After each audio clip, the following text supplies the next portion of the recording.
All right, Shalom. So let me make sure this mic is on. It's on. I want to start off by giving all praises to Yahweh Bashim Yahushai, Bashim Rachak Wadash. Double honors to the apostles and elders, the GMS who rule well, and honor and salutation to those of you who are of the hopeful elect and are out there teaching the word of sincerity and truth. All right, so I just wanted to get into this article here that one of the brothers just sent in the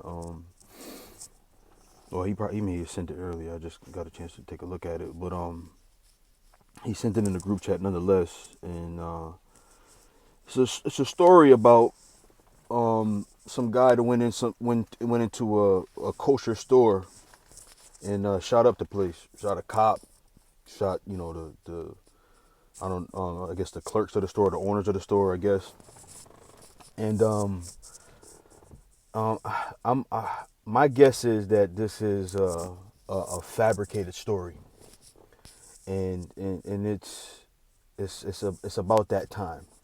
Um, we all know that in order for,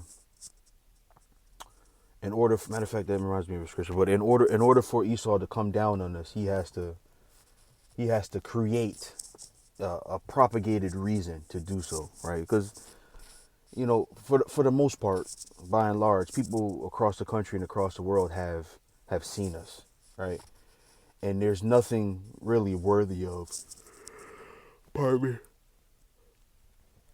nothing really worthy of persecution, at least by the law. And so they have to have some fabricated reason to take us down.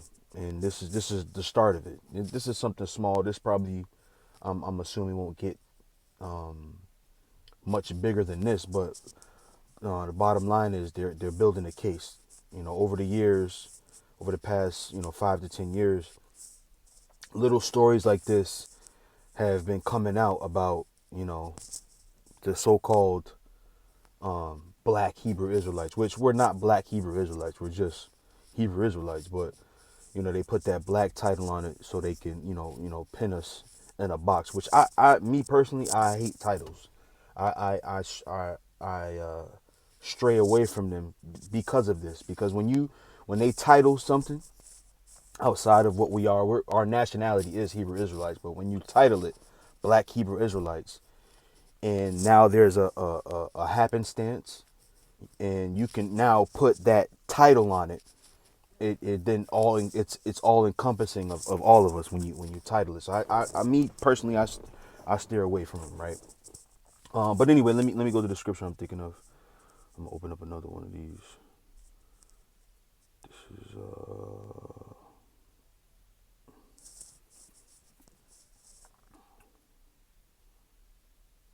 bear with me for a second here.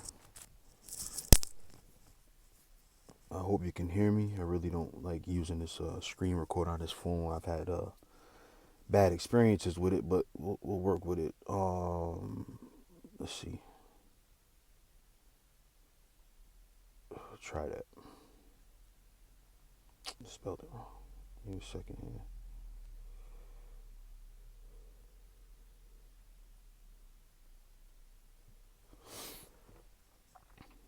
Right. This is Romans 13:3. It says, "For the rulers are not a terror to good works, but to the evil. Wilt thou then not be afraid of the power?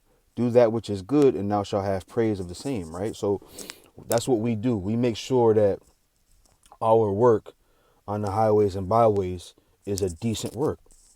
All we're doing is teaching about the scriptures, teaching the truth, teaching that we are the Hebrew Israelites. We are the descendants of those that walked across the Red Sea, right? And that's all we're doing, right? And people, whether or not they like us, you have to admit that, that all they're doing is, preaching. I may not like them. I may disagree with what they say, but most people would agree with that statement, right? So in order for them to persecute us and it have some legitimacy, they have to create these stories. They have to create these stories. And like I said, there are always these small stories like this one, right? If they were making a big deal out of it, it'd be national news, right? But it was just local news, and you kind of got to pull around in different news articles to find something like this, right? But if it was a big deal and they were really ready to make a move, it'll be national news. But when it does become national news, when they do decide they're gonna make their move, people are gonna say, "Oh, I remember that story where the kosher store had got shot up," or "I remember when that guy had killed his girlfriend. He was a black Hebrew Israelite." So they'll start to, you know, uh, uh, surmount in their head, and then they can make an assumption when that final, that large false flag, as if it were, as it were rather, comes about. Then they can finally say, "Oh, see that finally they got these guys," and there will be some reason behind it. You see, and that's what the plan is. Esau is he's getting ready to come down on us, but I would say this, that matter of fact, fear none things. I think this is it. Let me see. Yep, this is the exact verse. This is Revelations 2:10. It says, "Fear none of those things which thou shalt suffer.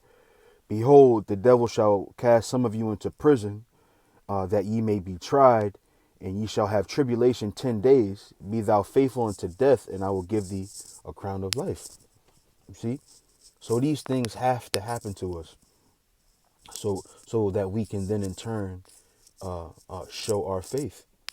Right? There has to be a showing of our faith around the world, and to the world. There has to be, you know, because the Lord likes a spectacle. The Lord likes a show. Okay, so let me get into this article here and read a little bit of it, and then I got a couple more scriptures that I want to go into here. So it says, New Jersey kosher store shooters named as David Anderson and Francine Graham. Okay. It says a pair of shooters who killed 4 at New Jersey kosher deli have been named. Okay, saying the same thing. NBC New York named the pair as the couple who burst into the JC kosher supermarket in Jersey City on Tuesday and killed a cop as well as 3 civilians before being shot dead by an armed SWAT team. Photographs of the pair have not yet been released. Of course not. They're probably looking for the worst ones they can find. They rummaging through them photo albums to find the worst ones they can find. It's probably gonna be some dude with a raggedy beard on his face. This is typical Edomite shit, right? So it says photographs of the pair have not yet been released. Anderson is said to have been a one-time follower of the Black Hebrew Israelite movement. It says members believe themselves to be descendants of ancient Israelites and may adhere to Christian or Jewish beliefs, right? So you can see where this is going, right? So it says a social media page belonging to Anderson is said to have been filled with anti-Jewish and anti-police posts. Police are still refusing to comment on a possible motive. Well, you're giving the motive. You're saying the guy is. When I read it was a kosher market, I was like, "Ah, come on, man, come on, they could do better than that." You're giving the motive, right? You're saying that it's a Jewish market, right? Or so some kosher Jewish market, right? Matter of fact, I think they got a picture of here's a cop, I guess, but I think they got it right. This dude right here, a picture of the dude Moshe Dush, however the fuck you pronounce this garbage. Well, you know what? Let me not be upset, right? However you pronounce his name, I apologize, sir, to you for mispronouncing your name. But I guess this is one of the people that got shot up in there, man. Right. So again, with them saying they don't know the motive or the possible motive, that's hogwash, man. You're giving the motive by saying all of these things and then saying he's a black Hebrew Israelite. We know what you're doing, man. We know what you're doing. Right. So let me go. Let me go here. I'll read that one last. I'll go to this one. This is Revelation 12:12. It says, "Therefore rejoice, ye heavens, and ye that dwell in them. Woe to the inhabitants of the earth and of the sea, for the devil is come down unto you, having great wrath, because he knoweth that he hath but a short time." You see? So this is what he's gonna do, right? This is what he's gonna do. He's gonna create these stories, right? Because now they're working feverishly. They're almost done, right? You got this ID 2020 thing. They're getting ready to implement the chip in a big way, right?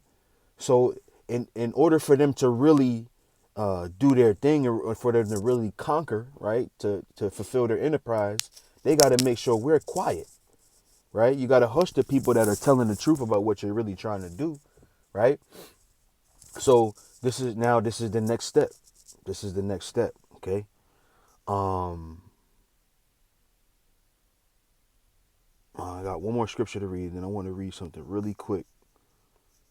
I'll read this one last because I want to go. Where is it? It keeps moving. Here it is, right here.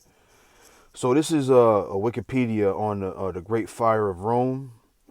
Look like Wikipedia asking for some bread again. All right. So I just want to read this first couple of paragraphs, and then I'll read that last scripture. So it says, the Great Fire of Rome was an urban fire that occurred in July of 64 AD. The fire began in the merchant shops. Oh, the merchant, isn't this a merchant shop? So it ain't a physical fire, but it's a fire as in metaphorically meaning trouble, right? Around Rome's Chariot Stadium, Circus Maximus, on the night of July 19th. After six days, the fire was brought under control, and before the damage can be measured, the fire reignited and burned for another 3 days. In the aftermath of the fire, 2/3 of Rome had been destroyed. It says this, according to Tacitus and later Christian tradition, Emperor Nero blamed the devastation on the Christian community in the city, initiating the empire's first persecution against the Christians. Historians Brent Shaw and Princeton classicist, and Richard Carrier have cast doubt on the tradition view that Nero blamed the Christians for the fire. Why? This is what you've done this. Matter of fact, they did it in more modern history in America with this guy. We just did a field trip show on it recently. Crispus Attucks. Some nigga was in the bar starting trouble. He threatened the cops or the British military, so we got at him and 5 others. This is the Edomite MO. This is what you guys do. This is not a new thing. I don't care if you, and they put little things like this last paragraph or this last excerpt in this paragraph to sow doubt in your mind.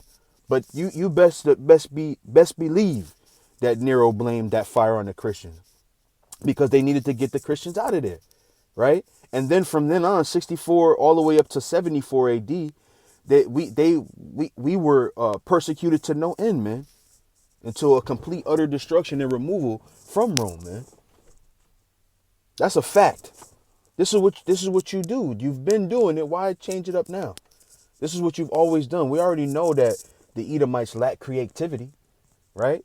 So you've always done this, okay? So let me go to this last scripture here. This is Revelations 12:10. It says, "And I heard a loud voice saying in heaven, now is come salvation and strength in the kingdom of our power, and the power of his Messiah, Salakia. For the accuser of our brethren is cast down, with which accused them before our power day and night." You see? So they're going to be cast down. They can do all the accusing they want to do.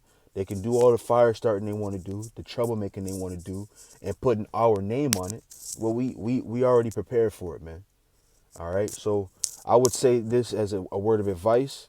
It is what it is. Keep cool, keep calm, and we just keep doing what we've been doing, man, until the word comes down. We're to stop going on the highways and byways. If it does come down in that way, then we'll do that. But let's continue on as we do, teaching the word, pushing the word, teaching the world about the true and true power of Yahweh Bashem Yahushua. So with that, I say Shalom.